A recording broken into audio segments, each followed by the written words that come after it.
Yacht Club Games, famous for Shovel Knight, and I'm pretty sure more Shovel Knight, made one of the greatest love letter games that will put a smile on a grown man's face any day of the week.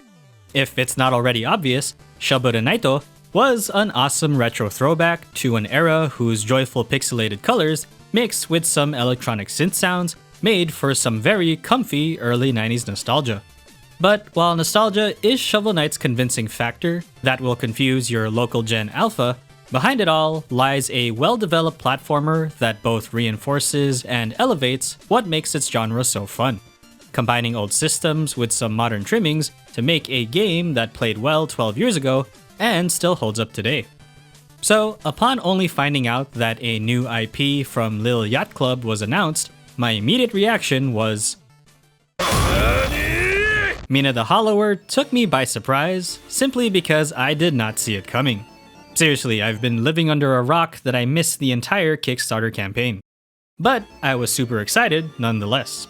Upon trying it, being happy 95% of the time, with the other 5% of it giving me heartburn, and completing it to my own satisfaction, Mina the Hollower was an amazing retro love letter game, and one of the best to come out this year.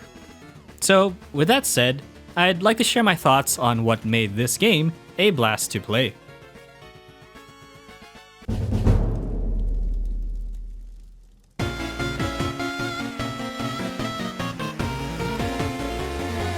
The story of Mina the Hollower feels like a dark fantasy gothic gumbo whose flavors consists of The Legend of Zelda, Castlevania, and a chunk of Bloodborne that was mixed in.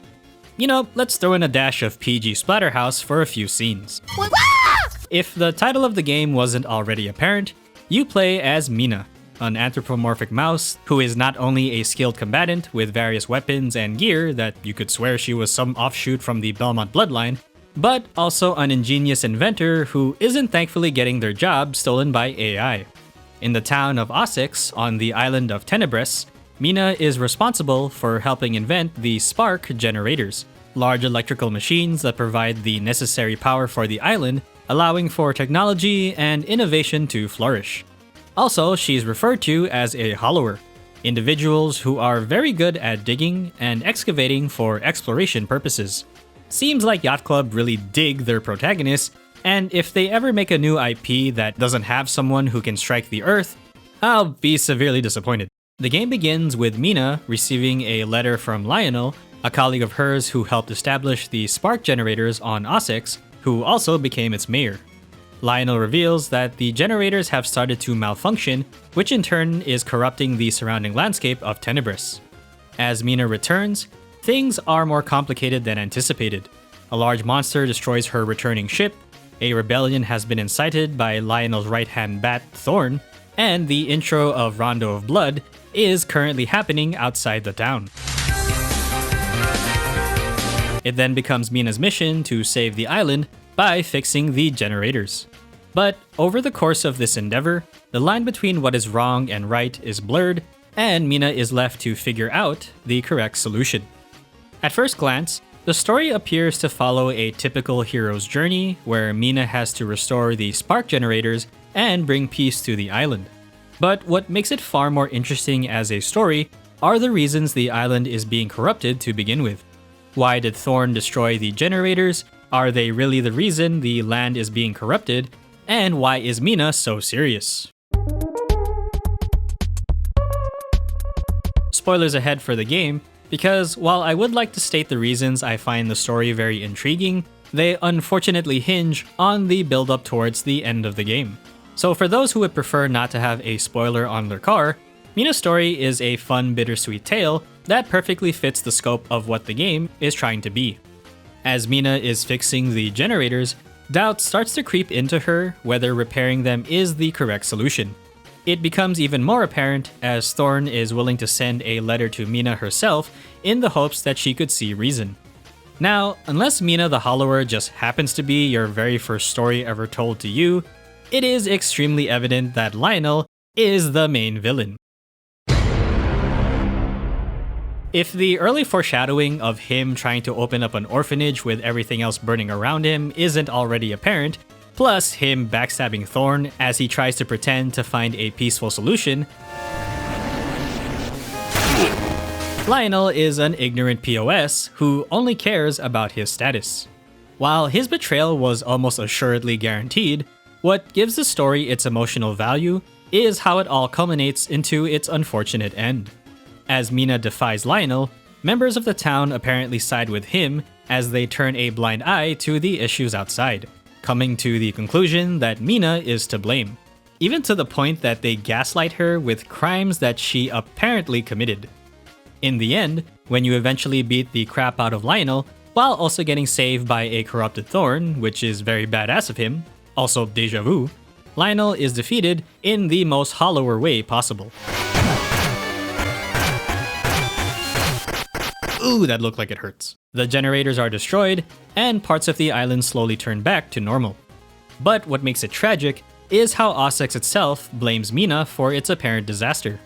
Although she managed to stop the source of corruption, the town is left in disarray due to Lionel's death, and Mina, plus her Hollower guild, are to blame. She is driven out of town, but not before the angry mob gives me one last emotional damage before the credits roll. Not Cappy! Despite spending literal days fixing the spark generators, even resting after, which is a very cool way to show that Mina is still a normal living being, by the way, also very Yacht Club protagonist coded, despite defeating the monsters that plague each sector and occasionally helping its citizens, she is still ostracized by the town. It's a case of flipping the hero's journey on its head and the tragic outcome of the protagonist not being recognized for it. Bittersweet and heartbreaking. But it's not all bad, as Thorn is saved by Mina in the end and transformed back to his normal self. It's dark, slightly twisted, but also fun and adventurous with the way Mina the Hollower presents its story. You could say I like it just because it's not your typical hero's journey, but that's what honestly makes it great. Because the world is full of fun characters who have different personalities, I see you, Jub the Pariah, plus Mina being the stoic hero who's just willing to do her best, it's unfortunate to see the outcome where she isn't recognized as one. But nevertheless, a story shaded in dark tones, bittersweet betrayals, and a world filled with fun, weird, and wonderful characters was an enjoyable tale.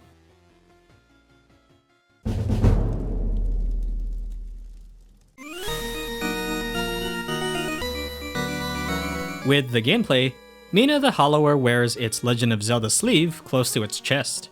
The two-dimensional layout, along with the slight isometric perspective, hits close to home for Link's Awakening. But just like how Shovel Knight is more than just its appearance, there's a lot going on with Mina's design. At its core, Mina the Hollower is an adventure game with some slight RPG mechanics very close to that of the Dark Souls/Bloodborne variety. Mina controls like your typical 2D character, and a little more. Unlike everyone's favorite Golden Boy in 2D form, Mina has a core mechanic that involves burrowing, which acts as both a traversal and dodge tool. It's a bit weird to use at first because it's not instantaneous, but after an initial learning curve, it becomes second nature to perform. This was one of the main factors that first made the gameplay click for me. Rather than having Mina simply walk her way around Tenebris, her burrowing mechanic adds both nuance and depth to her traversal, elevating it beyond typical side-scrolling movement. It seems like a simple addition, but an important one in designing the gameplay to feel fresh and unique, especially with the different levels that change your approach to traversal. Plus, my inner treasure finder was thoroughly pleased with how you can uncover secrets. Beyond the movement, combat is the other main factor you'll be performing a lot, and it slaps pretty well. Ow! Mina gets to use a variety of primary weapons alongside a laundry list of sub-weapons you can find in the world. Very Castlevania to a whip. But the main 5 weapons are what made me giddy with excitement. Each of them have their own strengths and weaknesses that will please just about everyone in finding something to main. You have the 2 fast-hitting daggers, Whisper and Vesper, for those dual blade only users, a long-range Nightstar Whip if you have Castlevania music stuck in your head, the heavy-duty Blast Strike Maul for the Hammer Bros, the Battery Buster if you've always wanted to see what it would be like to fuse Mega Man and Link together, and the Guardian Casket if you love parrying, and Gold Lewis Dickinson. For me, it's not just fun in the sense that you can find a weapon that suits your needs, but the variety with which you can choose. I am coming from a Monster Hunter mentality, where each weapon offers a different type of gameplay approach, thus making the game never really feel the same. So with Mina the Hollower, getting to spend time with using them and testing out different kits made for an addictingly good time.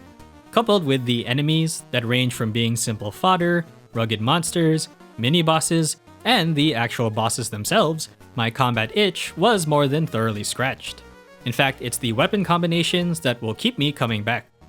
There's also the inclusion of trinkets, which not only provided a variety of fun equipment buffs, but actually alleviated some of the game's mechanics that almost gave me back pain. More on that in a sec. The combination with the primary and sub-weapons is what perfectly encapsulates the game's sense of customizability with how you want to build Mina, and I love the nearly endless combinations that you can make. Mina also gets the modern inclusion of the Soulsborne healing mechanic where she will need to chug. But the interesting twist is how the vials are based on the plasma mechanic, where they will only heal you whenever you have plasma built up on your health bar. In order to build it, you have to strike enemies or collect tulips, which doesn't make sense biologically, but I'm not going to question it. I find it interesting because there is a greater emphasis on aggression, meaning that if you want to heal, you have to strike the enemies fast and safely retreat. Almost kind of like the regain mechanic in Bloodborne. But there's also the souls mechanic in the form of bones, which is the currency you receive from defeated enemies and use to gain levels, which makes me chuckle a little in this game because it's called a bone up. You can lose them upon death, and you have to find them in the place that you perished, take them back from the enemy that killed you, or lose them completely if you die too much. It might seem difficult like every other Souls game, but you do get these things called spark containers that let you perish multiple times before you're completely boned. So while the core movement and combat mechanics were my favorite gameplay factors, the Souls-like mechanics sort of made me go, "Oh shit, here we go again." I did adjust accordingly, but I distinctly remember the first time I had to face a boss and being extremely perturbed at how long it takes to chug a vial. Also getting it cancelled. Nope. There's also the fact that you can lose your sub-weapons on death, which raised my internal temperature just slightly. But the interesting thing is that all of these grievances were immediately alleviated upon progressing the game. I found trinkets that sped up the healing time, even preventing vial losses on hit, trinkets that automatically heal you once you've accumulated enough plasma, upgrades for your hideout where you can store a copy of the sub-weapon that you want, and even store a copy of the one you had equipped upon death. Praise the earth! There's even a trinket that turns your vial chugging into a parry, and I thought that was one of the coolest ways to modify a game mechanic. Suddenly, all of my apparent quote-unquote issues were fixed, and I had no problem with the rest of the game.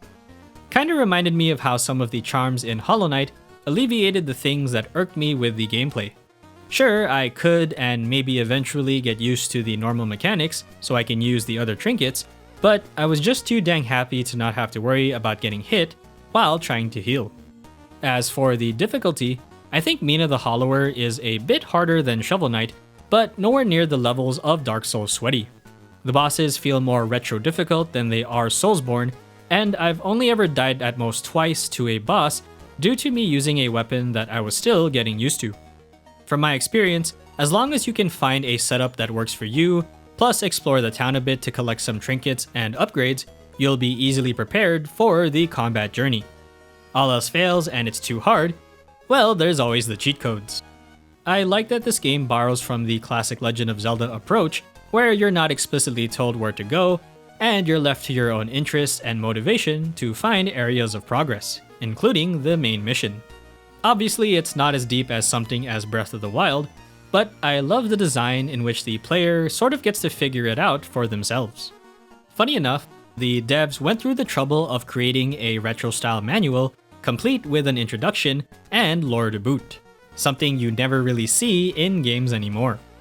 Actually, for anyone watching who hasn't played, You should read this tutorial guide first, because there isn't one taught in-game.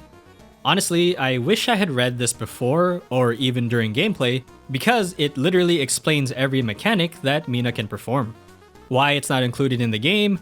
Well, for one, I think the player-driven exploration is a cool system, but I think this is also meant to be a complete retro implementation, since older games tended to rely on manuals to explain their mechanics.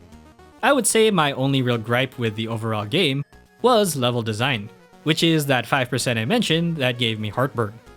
In a few areas, sometimes the platforming can be a bit overwhelming. In particular, the section with the carving man towards the end.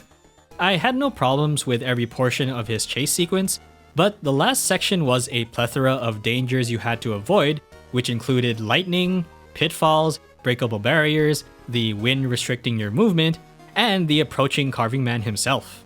Likewise, towards the end of the final boss, there's a platforming section that involves pistons that throw you off or crush you, platforms that stop you from burrowing, electric rods that fire at you, enemies that get in your way, and the moving screen itself. By the end of these sections, I was visibly sweating at how much my one brain cell had to work. Only other thing that felt a bit annoying were the spawns that occur when you fall into a pit.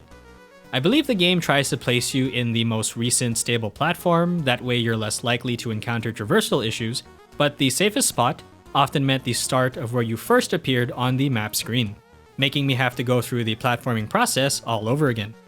I kinda get that it is a safety thing, but I feel like there were points that it didn't need to be that safe. It also felt a bit inconsistent, because sometimes I was placed at the beginning, even though it looked like there were safe spots in the middle, and for others, I was placed as close as possible to the point of fall.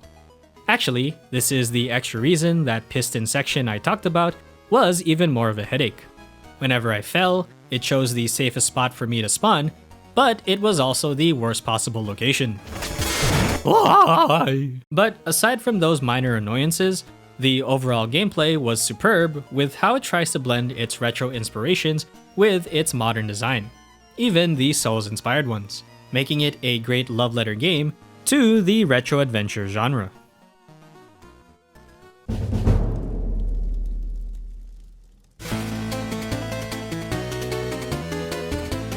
Well, if it isn't already obvious, Mina the Hollower looks old as heck, and my god does it make it look and sound amazing. Meant to be a throwback to the Game Boy Color, Yacht Club Games manages to invoke that specific technical era almost perfectly thanks to their pixel utilization to emulate the 8-bit. Granted, it obviously cheats, as evident by the large color array, some semi-fluid animations, and of course the wide screen. But the aesthetic illusion is always apparent, from the individual sprites of the characters, the foreground design, and of course the background. You could say it's pixel perfect. But there are a few cases where sometimes the pixel art can be overwhelming due to how dense it can be. That said, I did kind of shoot myself in the foot here because I did play at full screen. It's a significantly much better viewing experience on a smaller window. Also, I kinda wish I could play it like a Game Boy Color with the box screen, but the level design prevents this from happening. What's also great about it is how it manages to achieve the art style that it's meant to portray. With dark gothic fantasy as its primary theme, a lot of the key visual art, plus the town of Ossex, represents it very well. From Victorian-era buildings to almost steampunk-like designs, the town manages to look a certain way. But there's also a variety of different environments that exist, like Knox's Bayou, Bone Beach, or Coltrane Peak, which offer different biomes with their own unique aesthetics. If it's not the visuals, sound is the other superb aspect in achieving that retro Game Boy vibe. Yacht Club already established how well their sound production can be for Shovel Knight, and Mina the Hollower is no different. From the simple effects that add cartoon-like foley, to the different sounds used to add personality to the character dialogue, the soundscape enriches and mimics the 8-bit era true to form. And of course, the music. Retro sounding to a T, but able to complement and establish moods for a variety of scenes. parts that feel adventurous,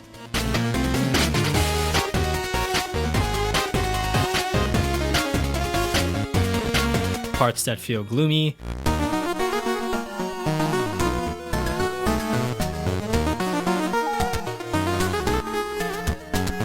even parts that are just straight up creepy and wonderful.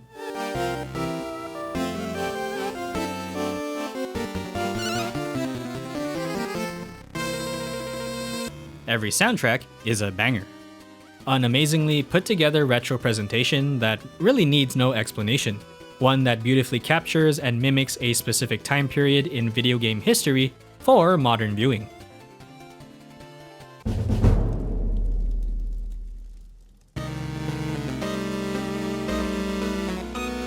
Mina the Hollower is yet another amazing endeavor by Yacht Club Games.